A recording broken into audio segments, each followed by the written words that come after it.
नमस्कार। आज बात करते हैं उत्तर प्रदेश से आई एक बहुत ही शानदार खबर के बारे में। ये पर्यावरण से जुड़ी एक ऐसी खबर है जो न सिर्फ उस इलाके के लिए बल्कि कह सकते हैं कि पूरे देश के लिए एक गर्व की बात है। तो चलिए सबसे पहले मिलते हैं इस पूरी कहानी की हीरो से। ये है खूबसूरत शेखा झील। उत्तर प्रदेश के अलीगढ़ जिले में है ये। एकदम शांत, बहुत ही सुंदर। और अब ये झील इंटरनेशनल लेवल पर सुर्खियां बटोर रही है। जी हाँ, खबर बिल्कुल यही है। शेखा झील को ऑफिशियली एक रामसर साइट का दर्जा मिल गया है और इसके साथ ही ये उत्तर प्रदेश की 12वीं ऐसी वेटलैंड बन गई है जिसे ये खास स्टेटस मिला है। अच्छा, अब सवाल ये उठता है कि ये रामसर साइट का टैग आखिर है क्या? मतलब इसका क्या मतलब है और ये इतना जरूरी क्यों है? चलिए इसे थोड़ा समझते हैं। देखिए, किसी जगह का रामसर साइट होना एक तरह से इंटरनेशनल सम्मान पाने जैसा है। इससे ये तय हो जाता है कि वो वेटलैंड यानी कि वो आर्द्र भूमि पूरी दुनिया के लिए बहुत जरूरी है। ये सब एक ट्रीटी के तहत होता है जिसे 1971 में यूनेस्को ने शुरू किया था और इसका मकसद बस एक ही है, दुनिया भर की ऐसी जरूरी आर्द्र भूमियों को बचाना। और हाँ, ये सिर्फ एक टैग नहीं है, इसके बहुत गहरे मायने हैं। देखिए, रामसर साइट का दर्जा मिलने से वहाँ की बायोडाइवर्सिटी मजबूत होती है। मतलब वहाँ के पेड़ पौधों और जानवरों को एक तरह की प्रोटेक्शन मिल जाती है। इससे वहाँ के लोकल लोगों के लिए रोजगार के मौके भी बढ़ते हैं, पानी की सिक्योरिटी बेहतर होती है और क्लाइमेट चेंज से लड़ने में भी मदद मिलती है।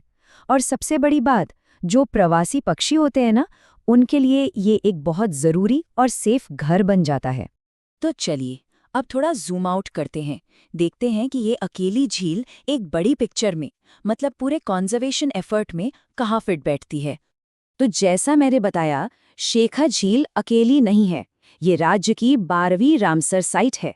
अब ये नंबर अपने आप में बताता है कि उत्तर प्रदेश पर्यावरण संरक्षण को लेकर कितना सीरियस है। और अगर पूरे देश की बात करें तो इस एक और एडिशन के साथ भारत में अब टोटल 99 रामसर साइट्स हो गई हैं। सोचिए, हम 100 के मैजिक नंबर के कितने करीब हैं। ये वाकई एक जबरदस्त मील का पत्थर होगा। वैसे उत्तर प्रदेश में कंजर्वेशन को लेकर ये कमिटमेंट काफी पुराना है। इसकी शुरुआत हुई थी 2005 में ऊपरी गंगा नदी से और तब से ये नेटवर्क लगातार बढ़ता ही जा रहा है। इसमें राज्य के अलग अलग कोनों में फैले कई बर्ड सैंक्चुरी और झीलें शामिल हैं। तो हमने बड़ी पिक्चर तो देख ली, अब वापस आते हैं शेखा झील पर। आखिर इसमें ऐसा क्या खास है, क्या चीज़ है जो इसे इकोलॉजिकली इतना वैल्यूएबल बनाती है? जरा इस नंबर पे गौर कीजिए, 249। यकीन होता है, शेखा झील बर्ड सैंक्चुरी में पक्षियों की कुल 249 प्रजातियां रिकॉर्ड की गई हैं। ये एक इनक्रेडिबल नंबर है जो बताता है कि ये जगह कितनी रिच है। और सुनिए, उन 249 में से 62 प्रजातियां तो ऐसी हैं जो जीने के लिए पूरी तरह से इन वेटलैंड्स पर ही डिपेंडेंट है। अब ये आंकड़ा हमें बताता है कि शेखा झील जैसे हैबिटेट्स को प्रोटेक्ट करना आखिर कितना ज्यादा जरूरी है। ये सिर्फ कोई सुंदर जगह नहीं है, ये जिंदगी के लिए एक बहुत जरूरी ठिकाना है। तो कॉन्जर्वेशन की ये जो कामयाबी है, ये इस इलाके के डेवलपमेंट के बड़े विजन से कैसे जुड़ती है? चलिए इस पर भी एक नज़र डालते हैं। तो यहाँ बात सिर्फ पर्यावरण को बचाने की नहीं हो रही है, बल्कि इस प्रोटेक्शन को सस्टेनेबल ग्रोथ के साथ जोड़ने की हो रही है।